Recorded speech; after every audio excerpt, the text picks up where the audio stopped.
بسم اللہ الرحمن الرحیم۔ مسلمانوں کا ہر فرقہ، چاہے اس کا تعلق شیعہ مذہب سے ہو یا اہل سنت مذہب سے ہو، جو بھی انصاف سے کام لیتا ہے وہ سب اس بات کو مانتے ہیں، اس کو قبول کرتے ہیں کہ اسلام کو اگر بقا ملی ہے، اسلام کو اگر دوبارہ زندگی ملی ہے تو وہ واقعہ کربلا کے بعد ملی ہے۔ تو واقعہ کربلا جو ہے، ہم اگر اس کو دیکھتے ہیں تو اس کے دو حصے ہیں۔ ایک واقعہ کربلا کا پہلا حصہ جو عصر عاشور کو ختم ہوتا ہے اور جس کے رہبر خود امام حسین علیہ السلام ہیں، کہ جنہوں نے کربلا کے اس کارواں کی رہبری کی۔ کربلا کا جو دوسرا حصہ ہے کہ جس کی رہبری امام سجاد علیہ السلام اور حضرت زینب کبریٰ سلام اللہ علیہا نے انجام دی، یہ بھی اسی طرح مہم ہے اور اسی طرح اہم ہے جیسے کربلا کا جو پہلا حصہ ہے وہ اہمیت کا حامل ہے۔ کربلا نے اسلام کو بقا دی، کربلا نے بشریت کو بقا دی، زندگی بخشی، اور یہ جو کربلا ہم تک جو پہنچی ہے حضرت زینب کبریٰ سلام اللہ علیہا اور امام سجاد علیہ السلام کی مرہون منت ہے۔ اب ہم یہ دیکھیں گے کہ ان دو بزرگوار ہستیوں نے کربلا کو ہمیں کیسے پہنچایا، کربلا کو انہوں نے کیسے بیان کیا، اور کربلا کو جو انہوں نے بیان کرتے جو خطبات دیے، چاہے وہ خطبے کوفہ کی سرزمین پہ دیے ہوں، چاہے شام کی سرزمین پہ دیے ہوں، ہم ان خطبات کو جانیں گے اور یہی ہماری سیریز کا موضوع رہے گا کہ امام سجاد علیہ السلام اور حضرت زینب کبریٰ سلام اللہ علیہا نے کوفہ اور شام کی بالخصوص سرزمین پر جو کربلا کو بیان کیا ہے، اور بنی امیہ کی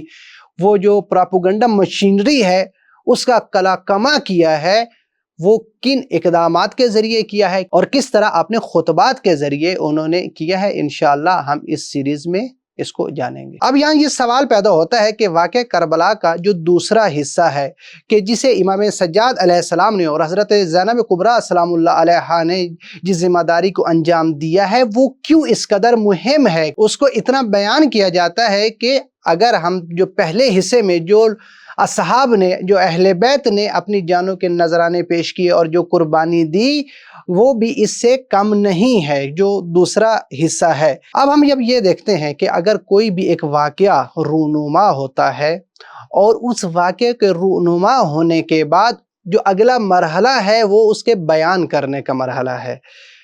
جیسا کہ ناظرین آپ جانتے ہیں کہ کربلا 61 ہجری میں کہاں پہ برپا ہوئی؟ ایک صحرا میں برپا ہوئی، اور یہ وہ جگہ تھی کہ جہاں پر امام حسین علیہ السلام کو اپنے کارواں کے ساتھ روک لیا گیا تھا، اور یہ جو روکنا ہے یہ ان کی اسٹریٹجی کا حصہ تھا، اس لیے انہوں نے بہت زیادہ اصرار کیا۔ سب سے پہلا جو لشکر جو امام حسین علیہ السلام کے راستے کو روکنے کے لیے آتا ہے حر ابن یزید ریاحی، اور اس کے بعد سے لے کر عمر ابن سعد کے لشکر کے آنے تک، اور اس کے بعد جو آخری لشکر جو ہمیں بعض تاریخی کتب ملتا ہے کہ شمر ذوالجوشن ملعون اس کو لے کر آیا تھا، سب نے یہی چاہا کہ حسین ابن علی کربلا کی سرزمین سے نکل نہ پائے۔ کیوں؟ یہ ایک ان کی ایک اسٹریٹجی تھی، یہ ان کی ایک برنامہ ریزی تھی کہ وہ یہ چاہتے تھے کہ امام حسین علیہ السلام کو یہاں پہ قتل کر دیا جائے، ان کو شہید کر دیا جائے، اور ان کی شہادت کے بعد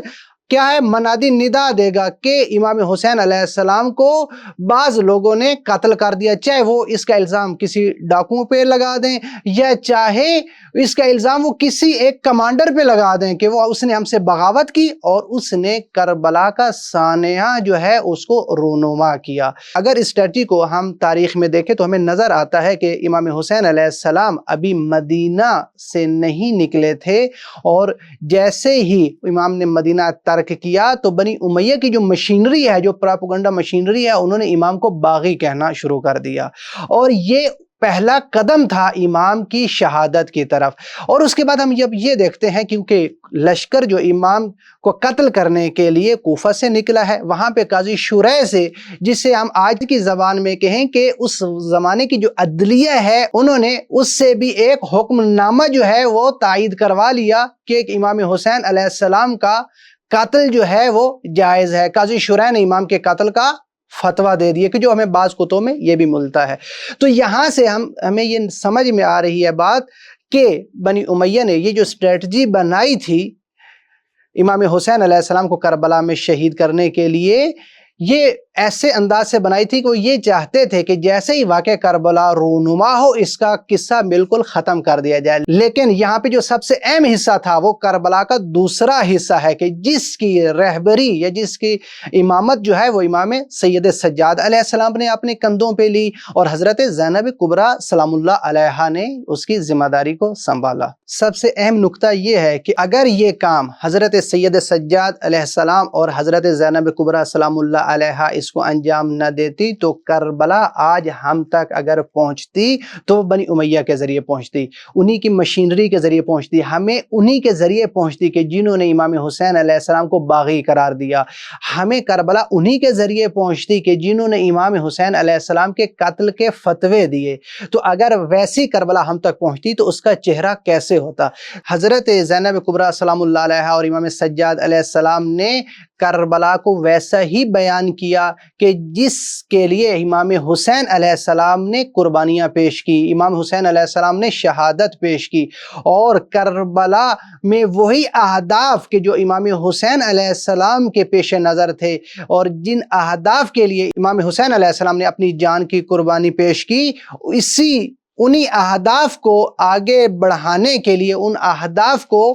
آگے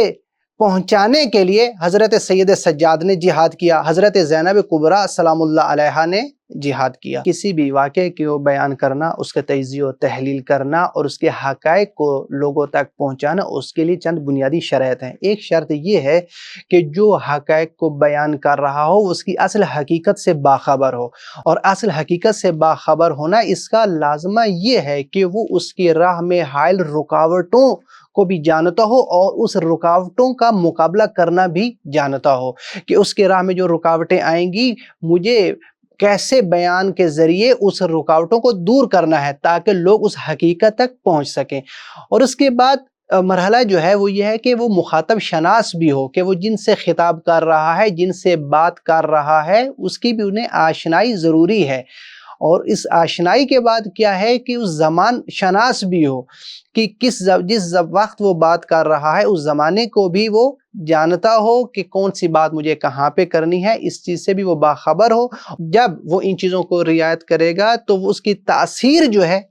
وہ سب سے زیادہ ہوگی، اور وہ واقعہ جہاں پہ وہ پہنچانا چاہتا ہے وہ مخاطبین کو اس واقعے تک پہنچا سکے گا۔ اس میں جو ایک اہم شرط ہے وہ فرصت شناس بھی ہو، کہ یعنی اسے معلوم ہو کہ کون سا وقت اس کے لیے فرصت ہے اور اس وقت میں وہ اس حقائق کو بیان کرے۔ یہ بنیادی شرائط ہیں کہ جو ایک بیان کرنے والے کے لیے ضروری ہیں۔ جب ہم واقعہ کربلا کو دیکھتے ہیں اور ہم سید سجاد علیہ السلام کو دیکھتے ہیں، حضرت زینب کبریٰ سلام اللہ علیہا کو دیکھتے ہیں،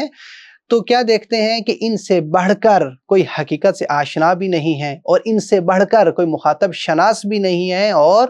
نہ ہی کوئی زمان شناس اور فرصت شناس ہے۔ تو جب ان کے ذریعے کربلا ہم تک پہنچی اور جب ان کے ذریعے کربلا کو بیان کیا گیا تو بنی امیہ کی وہ مشینری کہ جس کا ہدف یہ تھا کہ کربلا کو کربلا کی سرزمین پر ہی دفن کر دیا جائے، حسین ابن علی کے خون کو پامال کر دیا جائے اور کربلا کو انہی بیابانوں میں گم کر دیا جائے، تو یہ حضرت امام سجاد علیہ السلام تھے کہ جنہوں نے کربلا کو کربلا سے نکال کر شام کے اندر کربلا کو برپا کیا، اور اسی طرح حضرت سید سجاد نے کربلا کو مدینہ میں برپا کیا۔ جب ہم امام سجاد علیہ السلام اور حضرت زینب کبریٰ سلام اللہ علیہا کے خطابات کو دیکھتے ہیں تو ہم اس چیز کا ادراک کر سکتے ہیں کہ کیسے انہوں نے کربلا کو ہر جگہ برپا کیا، اور یہ ایک اہم ترین فریضہ تھا کہ جو امام حسین علیہ السلام کی شہادت کے بعد واقعہ کربلا کے بعد ان کے کندھوں پہ آیا۔ تو پس نتیجہ یہ ہوا کہ واقعہ کربلا جس قدر اہم اور مہم ہے کہ جو عاشورہ تک جو کربلا کو برپا ہوئی ہے، اسی طرح کربلا کے بعد جو کربلا بیان ہوئی ہے وہ بھی اسی قدر مہم اور اہم ہے۔ اور اسی اہمیت کے پیش نظر